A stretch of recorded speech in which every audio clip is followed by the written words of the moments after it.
Hi. ரெகுலரா ulcer medicine daily பேசிஸ்ல எடுக்கிற ஆளா நீங்க? உங்களுக்கான வீடியோ தான் இது. ஏன் அப்படின்னா, யூசுவலா உங்களுக்கு வந்து அல்சர் ட்ரக்ஸ்ல ரொம்ப காமனா தெரிஞ்சது புரோட்டான் பம்ப் இன்ஹிபிட்டர்ஸ் பிபிஐன்னு சொல்லுவோம். அதாவது நீங்க ரெகுலரா எல்லாருக்கும் தெரியிற பேரு. பேண்டோப்ரசோல், ஓமிப்ரசோல், ராபிப்ரசோல், லான்சோப்ரசோல், எஸ்மோப்ரசோல் எல்லா ப்ரசோலும் நெறைய பேருக்கு தெரிஞ்சிருக்க வாய்ப்பு இருக்கு. ஸோ நீங்களா டாக்டரோட அட்வைஸ் இல்லாம நெறைய எடுத்துட்டு இருப்பீங்க.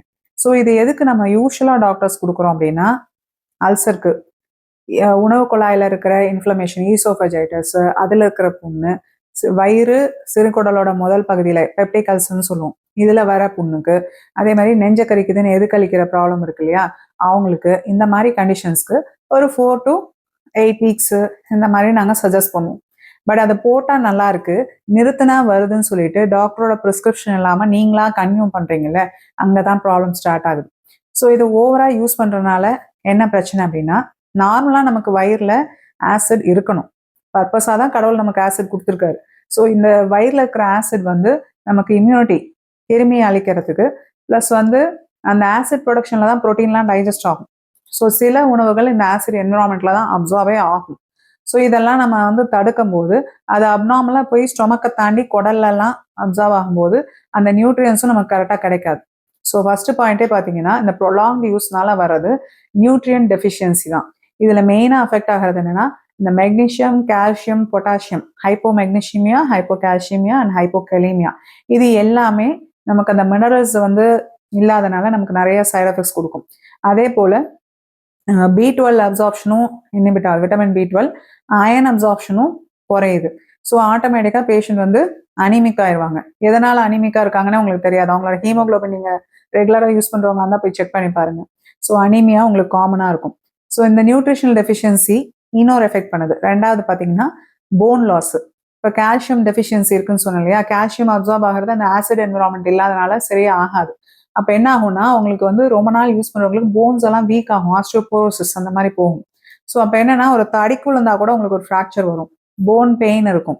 ஸோ இதெல்லாம் வந்து இந்த ப்ரொலாங்ட் யூசேஜ்னால வருதுங்கிறத கண்டிப்பாக உணரணும்.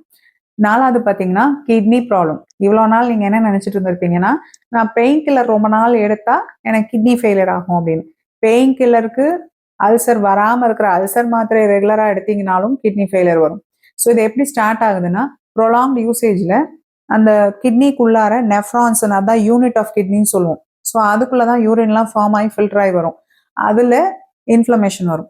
ஸோ அக்யூட் இன்டர்ஸ்டிஷியல் நெஃப்ரைட்டிஸ்ன்னு அங்கே ஸ்டார்ட் ஆகி அதுலேருந்து அக்யூட் கிட்னி இன்ஜுரி, அதாவது திடீர்னு சடனாக கிட்னி ஃபெயிலியர் வரலாம். இல்லை சில பேருக்கு வந்து ஸ்லோவாக ப்ரோக்ரஸ் ஆகி க்ரானிக் கிட்னி டிசீஸ், கடைசியாக end stage renal disease, dialysis வரைக்கும் கொண்டு போய் நிறுத்துது. ஸோ இந்த பாயிண்ட்டை நீங்கள் ரொம்ப அவேராக இருக்கணும். நாலாவது பார்த்தீங்கன்னா கார்டியோவாஸ்குலர் ஈவெண்ட்ஸ். நார்மலாக ஒரு அல்சர் மாத்திரனால கூட உங்களுக்கு ஒரு ஹார்ட் அட்டாக்கோ, ஏற்கனவே ஹார்ட் அட்டாக் வந்து ஸ்டென்ட் வச்சவங்களுக்கு அந்த ஸ்டென்ட்டுக்குள்ளாரையே ரத்த குழாயில அடைப்பு வர்றது அந்த மாதிரி ஆகலாம்.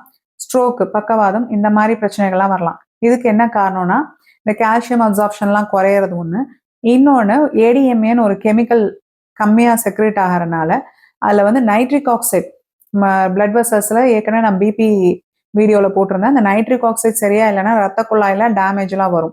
அதுதான் ரத்த குழாயை ரிலாக்ஸ்டாக வச்சுக்கிற ஒரு கெமிக்கல். ஸோ இதனால் என்ன ஆகுதுன்னா, ரத்த குழாயில் எண்டோத்திலியல் டிஸ்ஃபங்க்ஷன் டேமேஜ் ஆகுது. அந்த ரத்த குழாய்க்குள்ள பாதுகாப்பு வளையம்னு சொல்லியிருக்கேன் இல்லையா, அதில் வந்து டேமேஜ் உண்டாகிறனால உங்களுக்கு சீக்கிரமாக கொலஸ்ட்ரால்லாம் ஒட்டி ரத்த குழாய் அடைப்பு வரதுக்கான வாய்ப்பு அதிகம். அடுத்த காமன் காஸ் பார்த்தீங்கன்னா இன்ஃபெக்ஷன்ஸு. இன்ஃபெக்ஷன் வந்து எதனால் வருதுன்னா, நார்மலாக நம்ம வயிற்றுக்குள்ளார இருக்கிற ஆசிட் தான் நம்ம உணவு தண்ணியிலலாம் இருக்கிற கிருமியை கொல்லுது. ஸோ நம்ம அந்த ஆசிட் ப்ரொடக்ஷனை சப்ரஸ் பண்ணும்போது அங்கே வந்து ஆன்டி இன்ஃபெக்டிவ் எதுவுமே இல்லாமல் எல்லாமே இன்ஃபெக்ஷன் குடல்ல வயிறுலலாம் ஒன்று பண்ணுது. இதில் main most common infective organism plus ரெக்கரண்ட்டாக வர்றது பார்த்தீங்கன்னா கிளாஸ்ட்ரிடியம் டெஃபிசில்ங்கிற ஒரு ஆர்கானிசம். ஆனால் இதில் சர்ப்ரைசிங்கான விஷயம் என்னென்னா, வெறும் வயிறில் மட்டும் வரல, அதே மாதிரி small intestinal bacterial overgrowth SIBO இதுவும் காமன். இதெல்லாம் வந்து நமக்கு வயிறு குடல்ல வரும்னு தெரியும். பட் ஆனால் லங்ஸ்லையும் இன்ஃபெக்ஷன் அதிகமாகுது. கம்யூனிட்டி அக்வயர்ட் நிமோனியா ரொம்ப காமன். கோவிட் டைமில் பார்த்தீங்கன்னா நிறைய டெத் ஆனவங்களை பார்க்கும்போது ரெகுலராக பேண்டோப்ரசோல் எடுத்தவங்க நிறைய பேர் இருந்தாங்க. ஸோ லங் இன்ஃபெக்ஷன்ஸும் ரொம்ப காமனாக வரும்.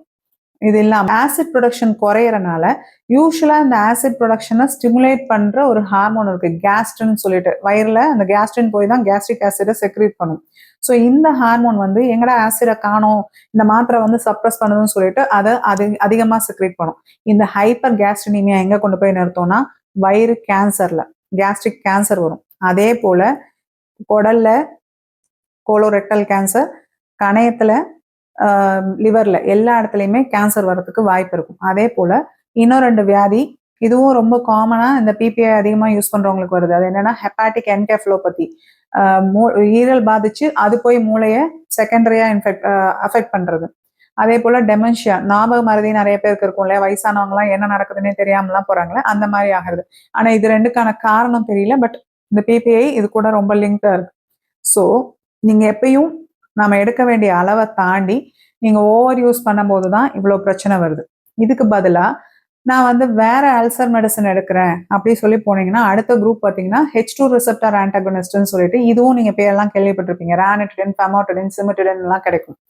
இதுல என்னன்னா இது வந்து பிபிஐ இன்ஹிபிட்டர்ஸ், இந்த பிரசோஸோட உங்களுக்கு சைடு எஃபெக்ட்ஸ் கம்மி தான். ஆனா என்னன்னா இது ஆசிட் செக்ரேஷனை குறைச்சா கூட நம்ம உடம்பு இதை ஓவர் கம் பண்ணிட்டு இல்லை எங்களுக்கு ஆசிட் வேணும்னு சொல்லிட்டு அந்த வயிறு வந்து அதை ஓவர் கம் பண்ணி ப்ரொடியூஸ் பண்ண ஆரம்பிச்சிடும். ஸோ கொஞ்ச நாள் இது எஃபெக்ட் எல்லாம் போயிடும். ரெண்டாவது பார்த்தீங்கன்னா இந்த ட்ரக்குக்கு சீக்கிரம் டாலரன்ஸ் வந்துடும். அதாவது நீங்க என்ன டோஸ் எடுத்தாலும் பத்தாது, அதனால குறைக்க முடியாது. ஸோ இது 2 நாள் இதை ப்ரொலாங்கா நீங்க எடுக்க முடியாது. அதே போல நீங்க ரெகுலரா எடுக்கிற அல்சர் ஜெல்ஸ் எல்லாம் இருக்குல்ல, இல்லை சுக்ரால்ஃபேட்டுங்கிறது வந்து உள்ள வந்து உணவு குழாயில ஒரு கோட்டிங் மாதிரி ஃபார்ம் பண்ணும் நீங்க குடிச்ச உடனே. இது என்ன பண்ணும்னா இந்த கோட்டிங் போய் நம்ம அல்சர் எல்லாம் கவர் பண்ணிடும். ஸோ நீங்க மறுபடியும் ஒரு 1/2 hour கழிச்சு சாப்பிட்றப்ப அந்த உணவு துகள் போய் உங்க அல்சரை அரிக்காம வலி வராம இருக்கிறதுக்காக அது கொடுக்கும். பட் இதை நீங்க ரொம்ப நாள் எடுத்தீங்கன்னா என்ன ஆகும்னா அந்த அல்சர் அது கோட் பண்ணிட்டே இருக்கும். ஸோ பேஷண்ட்டுக்கு அது மரத்து போன மாதிரி ஆயிடும். உள்ள அந்த அல்சர் எவ்வளோ டீப்பா போகுது, அது எக்ஸ்டெண்ட் ஆயிட்டு போகுதாங்கிறத அவங்க சென்ஸ் பண்ண மாட்டாங்க. ஸோ இதுல நிறைய அல்சர் சிவியராக வாய்ப்பு இருக்கும். மீதி ட்ரக்ஸ் எல்லாம் இருக்குல்ல, ஜெலிசில், இந்த மாதிரி நீங்க காமனா யூஸ் பண்ற ஆன்டாசிட்ஸ் அதெல்லாம் பாத்தீங்கன்னா அதுல நிறைய இதுல வந்து கான்ஸ்டிபேஷன், டயரியா, வயிறு உபசம், டிசினஸ், இந்த மாதிரி சைடு எஃபெக்ட்ஸ் எல்லாம் வரும். ஸோ இவ்வளவும் மருந்தே எனக்கு வந்து எப்படிதான் நான் யூஸ் பண்றது, எனக்கு அல்சர் சரியாகலையே அப்படின்னா இப்பயும் நீங்க ரூட் காஸை தான் ட்ரீட் பண்ணணும். ஸோ முதல்ல நீங்க சேஞ்ச் பண்ண வேண்டியது உங்களோட டயட்டை, தூக்கத்தை, ஸ்ட்ரெஸ்ஸை குறைக்கிறது, எக்ஸசைஸ், வெயிட் லாஸ் மேனேஜ்மெண்ட், இதெல்லாம் தான் கேர் எடுக்கணும். மெயினா நைட்டு 7 மணிக்கு மேலே சாப்பிட்றத தவிர்க்கணும். ப்ராசஸ்டு ஃபுட்ஸை அவாய்ட் பண்ணணும். ஸ்பைசியா, ஹாட்டா 3 o'clock நைட்டு போய் பிரியாணி சாப்பிட்றத மறக்கணும். ஸோ இந்த மாதிரி ட்ரிங்க்ஸ் எடுக்கிறத மறக்கணும். ஸ்மோக்கிங்கை ஸ்டாப் பண்ணணும். நல்ல எக்ஸசைஸ் பண்ணணும். டீஸ்ட்ரெஸ் பண்ணணும். எக்ஸசைஸ் இல்லாமல் மெடிடேஷன், நல்ல தூக்கம், அதெல்லாம் வச்சு நீங்க இந்த மாதிரி லைஃப் ஸ்டைல் மாடிஃபிகேஷன்ஸ் கொண்டு வரும்போது நீங்க கொஞ்சம் கொஞ்சமா அப்ரப்டா மருந்தை ஸ்டாப் பண்ணாம ஸ்டெப் டவுன் பண்ணலாம். அப்படின்னா என்னன்னா, இப்போ நான் டெய்லி சாப்பிட்றேன், டெய்லி 2 வேளை சாப்பிட்றேன், அதை டெய்லி 1 வேளை பண்ணுங்க. அதுக்கப்புறம் ஆல்டர்னேட் டேஸ் பண்ணுங்க, வீக்லி ட்வைஸ் எடுங்க.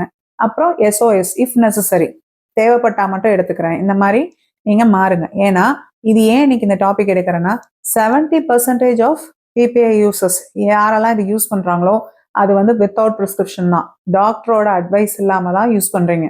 ஸோ இனிமேல் ஓவர் யூஸா நீங்க வந்து அல்சர் டேப்லெட் எடுக்கிறீங்கன்னா இந்த வீடியோ உங்களை தடுக்கும்னு நினைக்கிறேன். நன்றி.